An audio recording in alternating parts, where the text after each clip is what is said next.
और जो NCR होता है वो होता है factorial n upon factorial n minus r, r इसका 0 टू अप टू n तक ही होता है। NCR अगर NC n माइनस आर के बराबर होता है, ये प्रूफ है। NCX अगर NC y के बराबर है तो या तो x बराबर y रहा होगा या x प्लस वाई बराबर n रहा होगा। और ये पास्कल नियम है, NCR plus NCR minus one इजकस to n plus one CR। कहने का मतलब क्या है, NCR plus NCR minus one, तो एक तो R है एक R माइनस वन है, यानी कि एक छोटा एक बड़ा है, तो जो बड़ा है यानी कि R है उस ये सीधा रिजल्ट ऐसे हो जाएगा n प्लस वन CR। अब देखिए इसको, ये प्रॉपर्टी बहुत अच्छी है कि MCM भी देखिए MCM से ही शुरू होता है, MCM plus M plus one CM, मतलब ऊपर वाला एक एक बढ़ता जाएगा, एक सर्टेन नंबर तक बढ़ेगा M प्लस K तक, और नीचे वाला M रहेगा। इसको हॉकी स्टिक बोलते हैं, हॉकी स्टिक आइडेंटिटी। तो ये होता क्या है, जहाँ ये जाके रुके वहाँ दो ऊपर नीचे एक एक जोड़ दो, M plus K plus one CM plus one. अब ये देखिए ये दो प्रॉपर्टी हैं, एक तो जब R से डिवाइड किया जाए NCR को, एक जब R प्लस वन से मतलब एक बार तो R से मल्टीप्लाई की जाए NCR की, एक बार R प्लस वन से डिवाइड किया जाए। तो जब R से मल्टीप्लाई की जाती है NCR की, R इंटू NCR, ये किसके बराबर होता है, R इंटू NCR ये किसके बराबर होता है, ये होता है n माइनस वन, एक सेकेंड, ये होता है n into n minus one से R माइनस वन, और R प्लस वन से जब डिवाइड किया जाता है NCR को, वो इक्वल होता है n प्लस वन सी R प्लस वन अपॉन में n प्लस वन। ये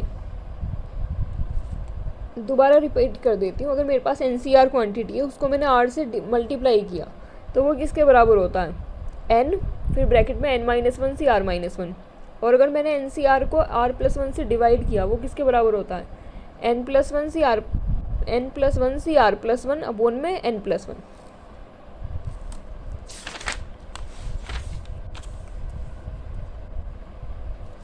अब देखिए ये सभी कोफिशिएंट का सम जो NC0 plus NC1 up to NCN 2 की पावर n के बराबर होता है, ऑल्टरनेटिव डिफरेंस 0 के बराबर होता है। और ओड वालों का सम और इवन वालों का सम 2 की पावर n के आधे के बराबर होता है, 2 की पावर n अपॉन 2 यानी कि 2 की पावर n माइनस वन। अब ये देखिए ये कैसे आई, 1 into NC1 plus 2 into NC2 ऐसी n इंटू NCN, ये देखिए ऐसा आई डिफ्रेंशिएशन के मेथड से कि ये जो ये 1 प्लस एक्स की पावर n की सीरीज़ थी इसका डेरिवेटिव कर दिया और फिर x की जगह 1 रख दिया। ऐसे अगर इंटीग्रल कर देंगे, इंटीग्रल फ्रॉम 0 टू 1, तो उससे भी ये सीरीज़ आ जाती है इसी टाइप की। अब ये देखिए ये यहाँ पे एक बहुत इंपॉर्टेंट चीज़ देखिए इन चारों को समझिए, R इसका 0 टू n है और NCR है, और यहाँ R की पावर 0 मान लो। अच्छा समीशन तो सारे यही हैं, R इसका 0 टू n, जब केवल NCR है तो 2 की पावर n है, मतलब यहाँ पे R की पावर 0 है तो 2 की पावर n माइनस 0 है। जब R इंटू NCR हो गया तो यहाँ पे n की पावर 1 हो गया, यहाँ R की पावर 1 हो गया, n की पावर 1 हो गया, n 2 की पावर n माइनस 1। जब R स्क्वायर NCR हो गया तो n प्लस 1 2 की पावर n माइनस 2। जब R क्यूब हो गया तो 2 की पावर n माइनस 3 हो गया, n स्क्वायर n प्लस 3। ऐसे इसको याद रखने की ज़रूरत है। अब ये जैसे यहाँ पे AP बन रही है 3 8 13 18 और ऑल्टरनेटिव भी है, तो हमें पता है 1 माइनस एक्स वाला फॉर्मूला लगेगा। जो AP बन रही है वो AP बना लेते हैं 5R प्लस 3। अब इस 5R प्लस 3 में R बराबर 0 से रखेंगे तो हमें यही मिलेंगे 3 8 13 18। अब जो ये 5 होता है हमें वो करना है 1 माइनस एक्स की पावर 5, फिर जो ये प्लस में होता है उतनी ही बाहर से x की मल्टीप्लाई कर देनी है x क्यूब की, जैसे यहाँ पे ये कर दिया। तो उस टाइम पे हमें जो x की पावर है ना वो x की पावर में यही नंबर मिलेगा, फिर जब डेरिवेटिव कर देंगे तो ये नंबर सामने आ जाएगा, फिर x इसका 1 रख देंगे तो हमें यही सीरीज़ मिल जाएगी। तो जब भी कभी ऐसा क्वेश्चन आए तो डेरिवेटिव जल्दी से इसी का ही करके देख लेंगे बस। अब ये देखिए जब बाइनोमियल टर्म से बाइनोमियल के जो कोफिशिएंट है ना इन्हें किसी नंबर से प्रोडक्ट किया हो, मतलब डिवाइड किया हो तो ऐसे होता है। तो ये जब होता है जब ऐसे कोई इंटीग्रल किया जाता है उस केसेस में होता है, वो भी हम क्वेश्चन को देख के पहचान लेंगे। अब ये एक बहुत इंपॉर्टेंट फार्मूला है बाइनोमियल थ्योरम सीरीज़। ये क्या होती है, जैसे यहाँ देखिए 5 6 5 6 5 6 5 6 5 6, ऊपर वाले सब सेम है, नीचे वालों का सफिक्स का सम हमेशा 4 है, 4 0 3 1 2 2 1 3 4 0 4। तो जब भी कभी ऐसा केस आए तो इसका आंसर क्या हो जाता है, सिंपली ऊपर वालों को जोड़ दो और नीचे वालों को भी जोड़ दो, यानी कि 11C4। इसका आंसर है ये रहा 11C4। और ये सेम उसी तरीके से हो गया कि 11 बच्चे हैं, 11 में से 5 लड़के हैं, 6 लड़कियां हैं, उसमें से किसी 4 बच्चों को चूज़ करना है, तो किस तरीके से करें। तो ये है वे सारे केसेस। ये 5 में से 4 लड़कियाँ ले लो, 0 लड़का ले लो, 5 में से 3 लड़कियाँ ले लो, 1 लड़का ले लो, ऐसे करके ये केसेस बनेंगे।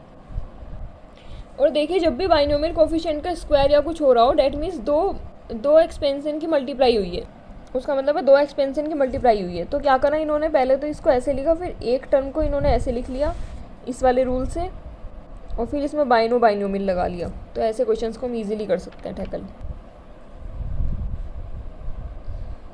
अभी देखिए बहुत इंपॉर्टेंट, ए आर एक्स की पावर आर 1 + x + x² की पावर n।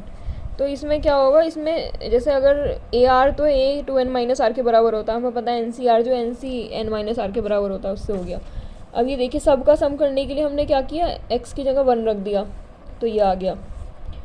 फिर ऑल्टरनेटिव डिफरेंस के लिए x की जगह -1 रख दिया, तो ये आ गया। फिर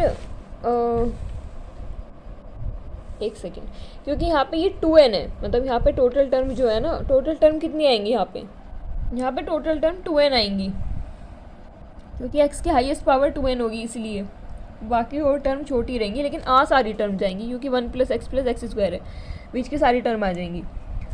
सो ये देखिए a0 + a1 up to an-1, ये देखिए ना, a0 a2n के बराबर हो गया, a1 a2n-1 के बराबर हो गया, ये सब पेयर बन गए, बीच का an रह गया। यानी कि ये जो ये टोटल सम था, इसमें से आधों के यहाँ पेयर बन गए, ये बराबर हो गए, और जिसका पेयर नहीं बना वो an रह गया, तो an उधर चला गया, फिर 1/2 से डिवाइड हो गया। तो देखिए ये वाला हमारे पास एक्सप्रेशन इजीली आ गया। अब यहाँ देखते हैं, यहाँ पे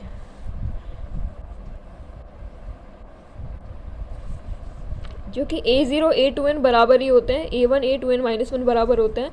तो और ये एक ही बात है कि a0 का स्क्वायर -a1 का स्क्वायर + a2 का square and so on a2n का स्क्वायर इक्वल्स टू an होता है, ये हमें याद रखना है, मेरे से प्रूफ हो भी नहीं पाया था।